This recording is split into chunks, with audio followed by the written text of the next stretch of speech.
যোৰহাটৰ অন্যতম সামাজিক সাংস্কৃতিক অনুষ্ঠান বিহু শিল্পী সন্থা অসম যোৰহাট জিলা সমিতিৰ উদ্যোগত আজিৰে পৰা যোৰহাটৰ এই বৰ্ষৰ প্ৰথমখনি বিহু নাচ আৰু ঢোল বাদনৰ কৰ্মশালা আনুষ্ঠানিকভাৱে শুভাৰম্ভ হয়।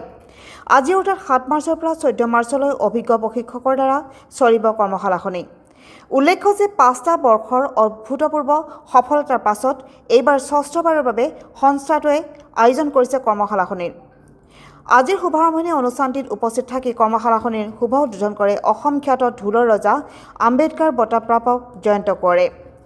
৮দিনীয়া কৰ্মশালাখনিত প্ৰশিক্ষক হিচাপে অংশ ল'ব বিহুৱতী শিখামণি হাজৰিকা ভৰালী, বিহুৰাণী পাঞ্জলিকা হাজৰিকা, বিহুৱতী লাভলী কলিতাৰ লগতে কেইবাগৰাকীও অভিজ্ঞ বিহু প্ৰশিক্ষক।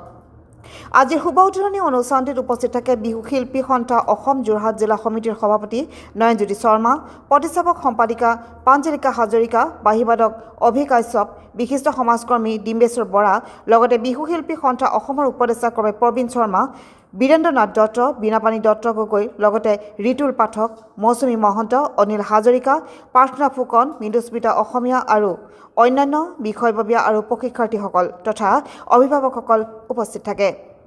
যোৰহাটৰ পৰা ধ্ৰুৱজ্যোতি পাচনিৰ ৰিপৰ্ট AIN লাইভ।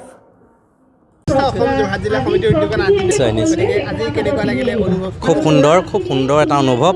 আজি যোৰহাট জিলা এই মাছমজিয়াত যি বিহু শিল্পী সংস্থাই যি 7দিনীয়াকৈ বিহু কৰ্মশালা অনুষ্ঠিত কৰিছে আৰু এই বিহু কৰ্মশালাখনিলৈ আমাক উদযাপন সমিতিয়ে উদ্বোধক হিচাপে নিমন্ত্ৰণ কৰিছিলে। সঁচাকৈ খুব ভাল লাগিছে, খুব এটা সুন্দৰ পদক্ষেপ লৈছে আৰু নিশ্চয় আজি ল'ৰা ছোৱালীও যথেষ্ট পাইছোঁ আৰু এনেধৰণে আমাৰ বিহু সংস্কৃতিটো যদি জীয়াই ৰাখে নিশ্চয় আমাৰ অসমীয়া জাতিটো জীয়াই থাকিব।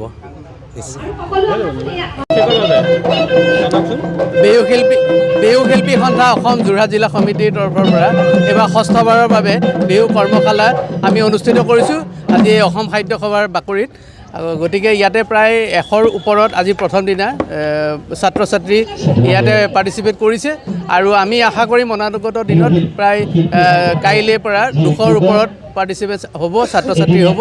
আৰু আমাৰ মুখ্য উদ্দেশ্য হৈছে এই কণ ছাত্ৰ ছাত্ৰীসকলৰ মাজত, নৱপ্ৰজন্মৰ মাজত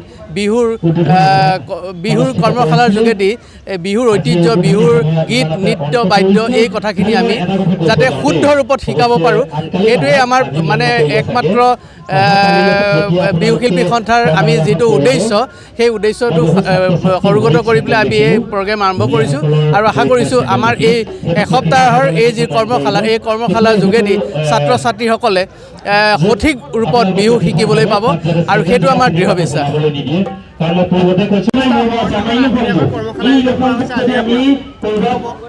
পোনপ্ৰথমে মই ধন্যবাদ জনাইছোঁ আজি আমাৰ অনুষ্ঠানলৈ আপোনালোক অহাৰ বাবে। আমাৰ ইতিমধ্যে আমাৰ ষষ্ঠবাৰ্ষিক বিহু কৰ্মশালা এই সাহিত্য সভা বাকৰিত আমি আজি শুভাৰম্ভ কৰিলোঁ। আমাৰ 7দিনীয়া কৰ্মশালা সামৰণি অনুষ্ঠান হ'ব আমাৰ শ্ৰীমন্ত শংকৰদেৱ গৱেষণা কেন্দ্ৰত আৰু ইতিমধ্যে আপোনালোকে দেখিছে আমাৰ 100 শতাধিক ছাত্ৰ ছাত্ৰীয়ে অংশগ্ৰহণ কৰিছে। খুব আমি আনন্দিত যে মানে এতিয়া যিহেতু আমাৰ নিৰ্বাচনৰ বতৰ চলি আছে, ল'ৰা ছোৱালী পৰীক্ষা হৈ আছে বহুতখিনি, হ'লেও কিন্তু আমাৰ প্ৰশিক্ষাৰ্থী যিসকলে শিকিবলৈ আহিছে, আমাৰ অভিভাৱকসকলে তেওঁলোকে আমাৰ বিহু যিটো আমাৰ জাতীয় উৎসৱ, লোককৃষ্টি আমাৰ মানে সংৰক্ষণৰ ক্ষেত্ৰতে হওক তেখেতলোকক আগবঢ়াই লৈ আহিছে আৰু তেওঁলোককো মই ধন্যবাদ জ্ঞাপন কৰিছোঁ আৰু আমি আশা কৰোঁ অহা আমাৰ 7 দিনৰ ভিতৰত আৰু আমাৰ ছাত্ৰ ছাত্ৰী আহিব বুলি। যিকোনো খবৰ বিজ্ঞাপনৰ বাবে যোগাযোগ কৰক 7896121996।